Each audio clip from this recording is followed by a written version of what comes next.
Okay, so this morning I am going to come in here and check out this apartment here, 320. We had to evict a lady. She unfortunately had lost her job and couldn't pay her rent, so we helped her out, found her some assistance for a couple of months. She got another job, made 1 week's payments, and then missed the following week, said that she would catch it up the next week. 2 more weeks go by, she doesn't get caught up, so we went and talked to her about it, and she told us that she was not going to pay her rent because she needed to pay the payments for her car and utilities and other things that she got behind on, and that we could afford for her to not pay her rent, so that she wasn't paying for the month of February. So obviously we filed eviction. We got in middle of March. They gave her a week here to move out. Did an inspection just before the eviction. There was a couple blinds broken, a couple patches on the wall where they tried to patch some holes that got put in there. But other than that, really wasn't too bad. A little cluttered, but she threw an absolute shit fit when we told her that she was evicted, because she said it wasn't fair because she was a single mom. But I explained to her, we helped her out for 2 months. She's behind rent for over a month, and that business is business.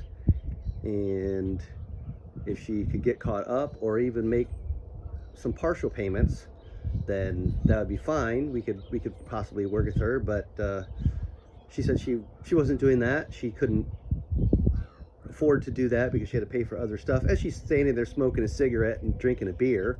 And I told her, if you'd stop freaking smoking and drinking and going out to dinner, especially when you didn't have a job and people were giving you assistance, and you would have paid your other bills, you'd have a place to stay. So she got angry. We actually went in front of the judge, though, and she changed her tune. She let the judge know that we were the best landlords that she's ever had, that we did help her out with a couple of months, and that we were very lenient and we worked with her. But once she failed to communicate and she told the judge why she wasn't going to pay, she didn't feel that she should have to pay us when she had other bills. And of course the judge told her that, if you don't pay your apartment bills, the rest of the bills aren't important because you won't have a place to stay. And she told her, that being said, she owed me over a month's worth of rent, that she had a week to get out. So normally when somebody throws a fit like that, they usually trash the place. So I can already see there's a blind that's broken here, and the screen is missing in the door. So let's see what we got.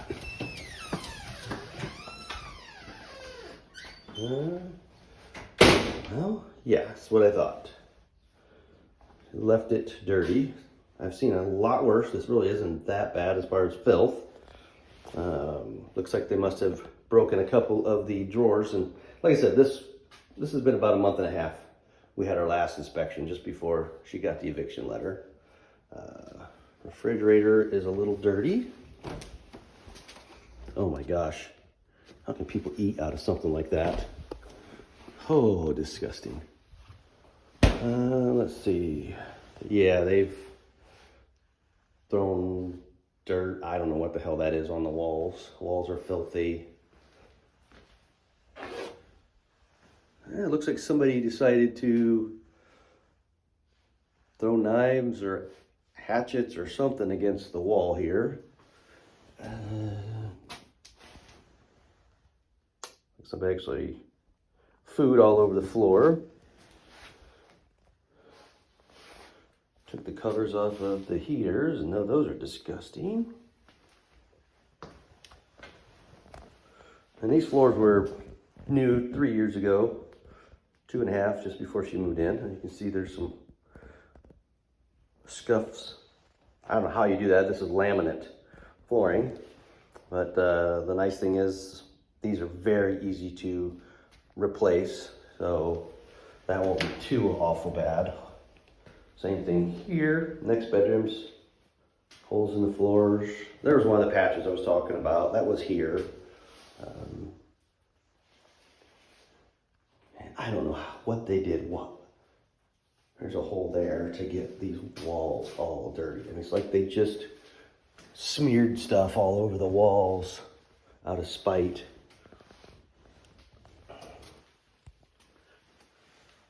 Wow, what did they do to these floors?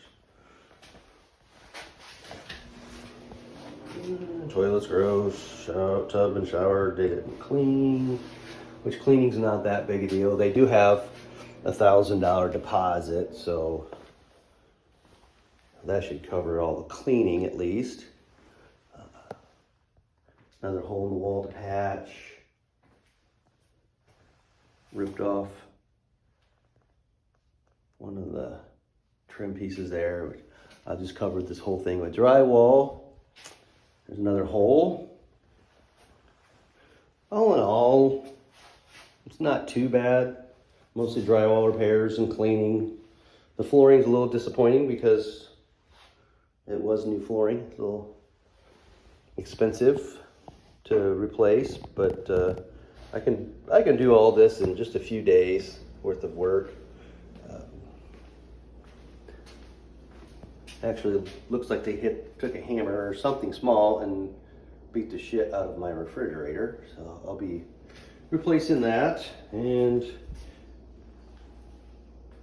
getting all new drawer fronts and doors at least, or unless I can find the other one here. But yeah, this apartment here, I do believe, with the amount of damage they've done to the walls, that I will be patching these holes with mud. And then I think I'm just going to put a Spanish lace, which is you spray the walls with some mud and then knock it down real easy, and it gives it a light texture. So that being said, it's time for me to get my butt to work. I'm gonna go pick up some materials and clean up the floors and some of the filth first, and then we will hit the drywall and I'll fix these patches on the floors. I'll do a little video here to show you how and what type of flooring I use and how to fix that flooring. Very simple. If you're a landlord, these vinyl tile floors, everybody loves them. They look good. They usually last 10, 15, 20 years. I mean, they just last forever. Unless you get somebody that does something. This was deliberately done. They had to cut these floors with something. And obviously the holes in the walls were they probably punched the walls. Not quite sure. Doesn't really matter. The damage is done. I gotta fix it. So no further ado, I'm gonna head out and go grab some supplies, and we'll do a little video showing how to repair the apartment, and then I'll do a part 2 with the before and after shots of this apartment. And I'll probably actually show you what one looks like when we do an inspection. We got an inspection to do today, so I will go do that inspection. Hopefully it will be spotless, or at least pretty clean. We do have good tenants. All of our tenants are pretty good. Every now and then, this just happens. And I get it. You get frustrated, you get upset because you're getting evicted, but it's still uncalled for. And I guess people don't really think about it or don't care, and thinking that, you know what, I'm not going to pay them anyhow. They're going to take my deposit. But we do sue them. We will file a lawsuit. A damage hearing will be done. We charge $45 an hour to clean. We actually have what's called a set of rules and regulations, and that rules and regulations will explain what happens if you break this or you break that, you don't pay for this, so on and so forth. And everyone agrees to that when they sign it. So it works out good for us, because when we do go to a judge and we have to hire someone and you've got to pay $85 for a toilet seat, it's because we don't want to replace it. Or we don't want to, if you're paying $10 to replace a light bulb, it's because we don't want to do that. Take care of our apartments, and we don't charge people for anything. I mean, I'm not going to charge them to replace a light bulb if they've taken care of the apartment. And it's just, oh, they overlooked that when they moved out. But when somebody does stuff like this, and I look at these lights, I mean, I don't know why they took the globes off. I'm not seeing. Oh, I guess the globe is in the closet there, so that's okay. But yeah, they didn't replace that light bulb, so that's going to cost her. Probably not. I usually don't get that technical on the stuff. It's just hard for me, even with bad tenants. Actually, a decent tenant that just went bad, to charge them for little stuff like that. I will put it in there, but if they come, and we always give them a 10-day letter to cooperate and start to make payments to pay us back for the stuff they did, I will reduce the fees if I can. I mean, we pay people what we pay, and I'm not going to come in here and work for nothing either. So, but it's tough. It's very tough to get paid back. You got to basically have them agree to a wage garnishment or send something, or you've got to go into court. And that usually takes about 2 to 3 trips before the court will garnish wages. And that can take 1 year to 2 years. And then we usually turn them over to collections. And that's bad for everybody. We have to wait. They lose. Their credit score gets ruined. They'll never get a home, or it's, obviously I'm going to be a bad person for them to give a reference to or get a reference from. I'm sorry. Normally, when we do an application, first thing we check is previous landlords for references, check their job status, and so on and so forth. So yeah, I will not be giving her a good reference if a landlord calls me. But again, that being said, it's time to get to work.